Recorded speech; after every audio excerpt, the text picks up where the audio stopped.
प्यारे विद्यार्थियों, आज हम मलिक मोहम्मद जायसी के इस छंद का अध्ययन करेंगे। ये उनके महाकाव्य पद्मावत के द्वितीय खंड सिंगलद्वीप वर्णन से लिया गया है। इसमें कवि ने कहा है कि राजा जो गंधर्वसेन है उसकी जो राजसभा है वह बड़ी खूबसूरत है और बड़ी ही महिमा मंडित है। उसका वर्णन बड़े ही खूबसूरत शब्दों में कवि ने किया है। राजसभा पुनि दीख बैठी, कवि कहता है कि फिर राजसभा बैठी हुई दिखाई देती है। इंद्र सभा जनु पर गई दीठी, देखने पर ऐसा लगता है कि मानो इंद्र की सभा पर ही दृष्टि पड़ गई हो, यानी कि जो सभा है वो देवताओं की सभा जैसी दिखाई देती है। दीख का मतलब होता है दिखाई देना, बैठी यानी बैठी हुई। राजसभा पुनि दीख बैठी, राजसभा जो है फिर बैठी हुई दिखाई देती है। इंद्र सभा जनु पर गई डीठी, डीठी का मतलब होता है दृष्टि, और उनको देख करके ऐसा लगता है कि इंद्र की सभा पर ही मानो दृष्टि पड़ गई हो। कहने का भाव ये है कि राजा की सभा जो है स्वर्ग के देवताओं की सभा की जैसी दिखाई देती है। धनी राजा अस सभा संवारी, वह राजा धन्य है गंधर्वसेन जिसने ऐसी सभा संवार रखी है। जानू फूल रही फुलवारी, इस सभा को देख के ऐसा लगता है कि मानो फुलवाड़ी फूल रही हो। जैसे विविध प्रकार के फूलों से सुसज्जित फुलवाड़ी बड़ी खूबसूरत लगती है, उसी तरह से यह सभा भी खूबसूरत लग रही थी। मुकुट बंद सब बैठे राजा, सभा में जितने भी राजा थे वो मुकुट बांध करके बैठे थे। दर निशान नित चैन के बाजा, दर का मतलब तो दरवाजे पर, निशान यानी कि नगाड़ा, और राजा के दरवाजे पर नित्य जो है नगाड़ा बजता रहता है।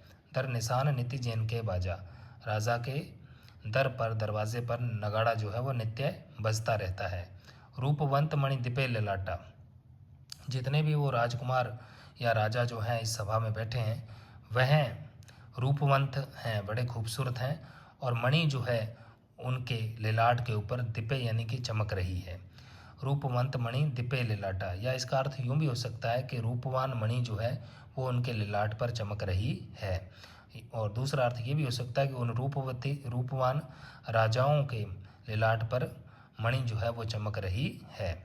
रूपवंत मणि दिपे ललाटा, रूपवंत राजाओं के ललाट के ऊपर मणि जो है वो चमक रही है। माथे छात बैठ सब पाटा, उनके माथे पर उनके सिर पर छात है यानी छत्र है, और वो सब पाटा पर यानी कि आसन पर बैठे हैं। मानो कमल सरोवर फूले, उनको देख के ऐसा लगता है कि सरोवर में कमल खिल गए हों। सभा का रूप देख मन भूले, सभा इतनी खूबसूरत है कि उसके रूप को देख करके मन भूल जाता है, मन डूब जाता है, मन खो जाता है। पान कपूर मेद कस्तूरी, उस सभा में पान कपूर मेद और कस्तूरी ये सब सुगंधियाँ हैं। इनकी सुगंधियों से सभा जो है वो आपूरित है।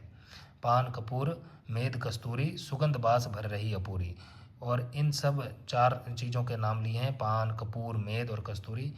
इनकी सुगंध जो है वो उस सभा में पूरी तरह से भर रही है। अपूरी का मतलब होता है पूर्णता, परिपूर्ण रूप से, सुगंध बास भरी रही अपूरी। वहाँ पर जो है पान कपूर मेद और कस्तूरी की सुगंध परिपूर्ण रूप से भर रही है। माज ऊंच इंद्रासन साजा, उन राजाओं की सभा के अंदर एक ऊंचा जो है सिंहासन सजाया हुआ है। गंधर्वसेन बैठ जहाँ राजा, उसके ऊपर गंधर्वसेन राजा बैठे हुए हैं। छत्र गगन लही ताकर, उनका जो छत्र है वो आकाश तक ऊंचा है।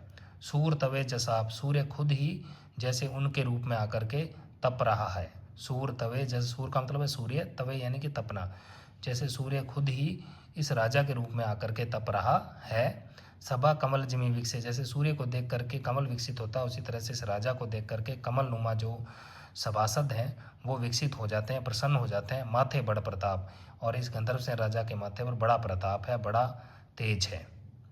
कभी कहता है छत्र गगन लही ताकर, उनका जो छत्र है गंधर्वसेन का वो आकाश तक है।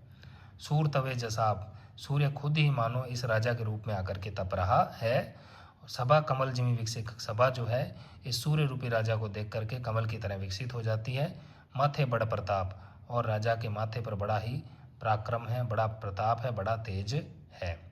यहाँ इस पूरे काव्य के अंदर 2-3 जगह पर जायसी ने जो है उत्प्रेक्षा अलंकार का प्रयोग किया है।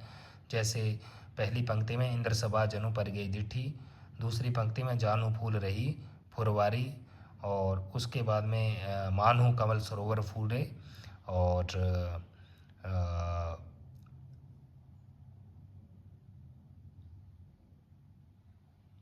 इनमें आप देख सकते हैं कि उत्प्रेक्षा का प्रयोग है। और वैसे कोई विशेष इसमें अलंकार दिखाई नहीं दे रहा है। अनुप्रास आप वैसे मान ही सकते हो।